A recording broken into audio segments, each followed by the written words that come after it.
പ്രധാന പ്രതിഷ്ഠ ശിവനാണെങ്കിലും ഗണപതിയുടെ പേരിൽ അറിയപ്പെടുന്ന ഒരു അമ്പലം.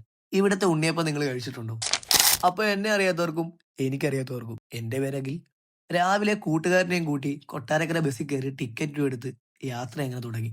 ഇവിടുന്ന് ഏകദേശം 1.5 മണിക്കൂർ യാത്രയുണ്ട് കൊട്ടാരക്കരയ്ക്ക്. സാധാരണക്കാർക്ക് KSRTC ഒരു വികാരം തന്നെയാണല്ലേ.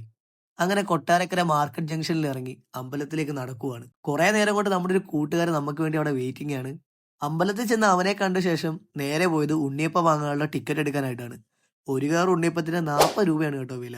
അമ്പലത്തിൽ കയറി തൊഴുതിറങ്ങിയ ശേഷം ഉണ്ണിയപ്പവും വാങ്ങി അപ്പൊ തന്നെ ഒരെണ്ണത്ത് കഴിച്ചു നോക്കി. നല്ല സോഫ്റ്റ് ഉണ്ണിയപ്പമായിരുന്നു. പഴയ പോലെയല്ല, ടേസ്റ്റിന് എന്തൊക്കെയോ വ്യത്യാസം വന്ന പോലെ. അമ്പലക്കുളത്തിൽ പോയി മീനുകളെയും കണ്ട് തിരിച്ച് വീട്ടിലേക്ക് പോകുന്ന വഴി നല്ലൊരു ലേക്ക് വ്യൂ പോയിന്റും കണ്ടു. ഈ സ്പോട്ടിന്റെ ഡീറ്റെയിൽസ് ആർക്കെങ്കിലും വേണമെന്നുണ്ടെങ്കിൽ കമന്റ് ബോക്സിൽ ഒന്ന് കമന്റ് ചെയ്തോളൂ. അപ്പൊ അടുത്ത വീഡിയോ ആയിട്ട് വീണ്ടും കാണാം. സുപ്രഭാതം ബിഗ് ബോസ്, സുപ്രഭാതം.